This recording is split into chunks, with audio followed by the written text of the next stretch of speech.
have a chance of securing that 6th seed at 32%, according to ESPN Analytics. So their playoff fate yet to be determined.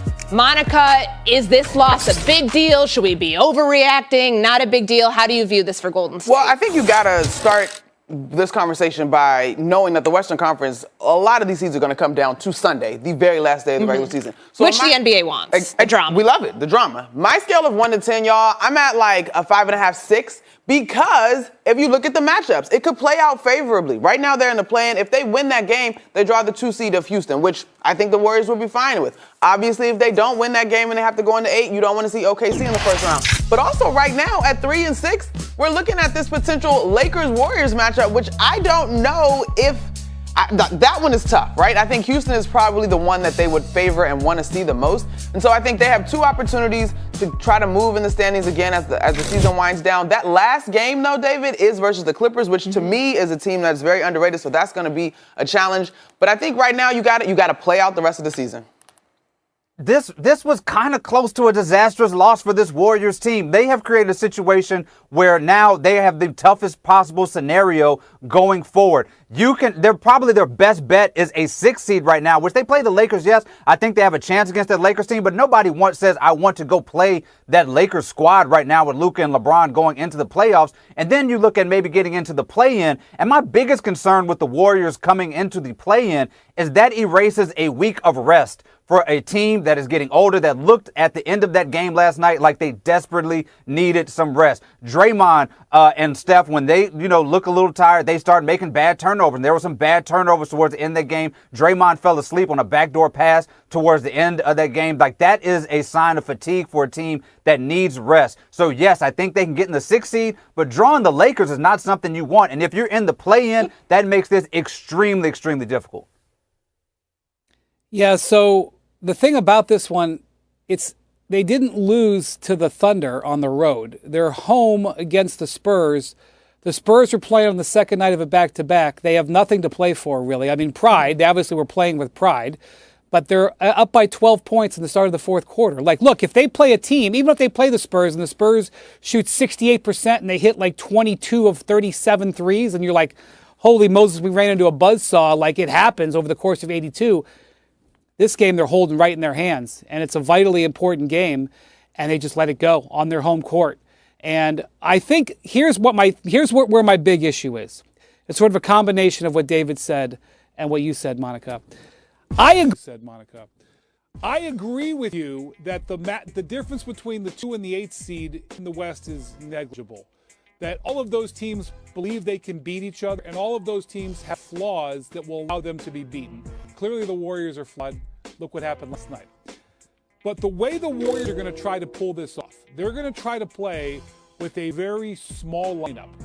And I just think what you're going to ask this team to do to make a long playoff run, what you're going to ask Draymond Green to do, guard bigger players, play with a lot of energy, I think it's going to be energy zapping to them. And so I think they need to be doing the opposite. I think they need to be taking load off instead of adding load on. So now we know they're going to have to play through the buzzer on Sunday night. I mean, that was probably already going to happen, but that guarantees it now. Now they got to press the gas all the way down. Now they know there's a real chance they have to immediately turn around and play next Tuesday or Wednesday, and it's possible they could have to play next Friday if things don't go well. And so you're just stacking on the load. And I feel the same way kind of about the Lakers. The Lakers have a flawed roster, but the Lakers have taken care of business. They have done a great job down the stretch of winning the games they need to win. And that has enabled them they're locked up in the top 6. They get one more win, they're going to be in the 3 and get home court in the first round. And the difference between handling their business that way and letting a game like this go can be the difference in setting yourself up in the postseason. Yeah. Speaking of games that should have been won, Vegas thought that the Warriors should have won last night. A little bit of historical relevance here.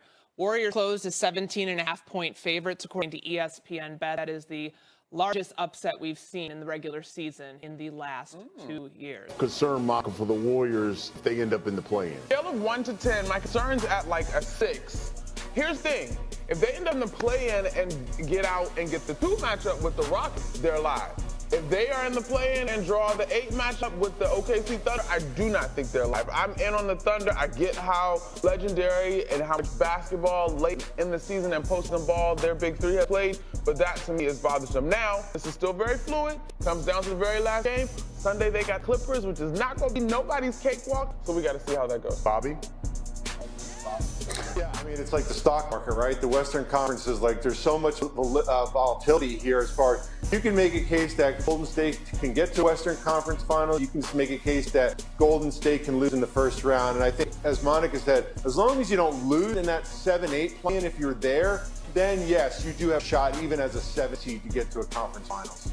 How about this? In LA, James Harden, well, look, real quick here, you take a look here at the standings. There, Warriors right now, 7th spot. They're with the T-Wolves, they're in the 8th, so you can see how tight this thing is. And to be honest, like that game itself, you can't take that game for granted. It's a 7-8 game. Yes, absolutely. The Clippers right there in the 5 spot. Hey, James Harden had 35. Kawhi Leonard had 22. Ivica Zubac had a triple-double. You know, Clippers beat the Rockets. Clippers have now won 6 in a row. Bobby, I got to ask, are the Clippers, are they the sneaky contenders, I'd say, to win the West, you think? They're dangerous, but here's the problem. They're staring at that 4-5 game. So even if they get out of that, you're looking at Oklahoma City in the second round. I will say this, though. They've got an identity about them. They defend, and if you can defend and get stops in the playoffs, you have a chance. And I think you can make a good case that the Harden-Kawhi duo is probably the second best in the Western Conference outside of Luka and LeBron. Something about the potential of an SGA Kawhi Leonard face-off is like, Yes. Come on, give me the mid-range money, okay? Right. Don't tell me the mid-range is dead because you got both those two dudes that are out there and do it at a very, very high level. You know, Bobby, I'm glad you said that because as I've watched the Clippers as of late, their ability to defend and their versatility, I don't know that they have the same sort of depth that we've seen from OKC this year, but as much as you talk about the Harden and Kawhi and the SGA matchup, Zubac and Hardenstein to me is another one that's really intriguing. And so I do wonder if we're starting to see the best basketball from the Clippers yet. Not that I think they had a chance to have the sort of runaway record that OKC had, but if this version of the Clippers team is a better matchup than what we've seen during the course of the regular season for them. And let's not forget about the Nuggets. They beat the Kings in their first game, firing of Michael Malone, snapping that 4-game losing streak that they had. Nikola Jokic, 32nd triple-double of the season.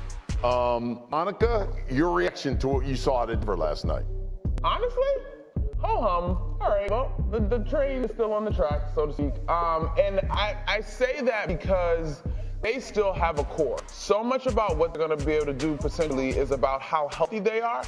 I get that the Malone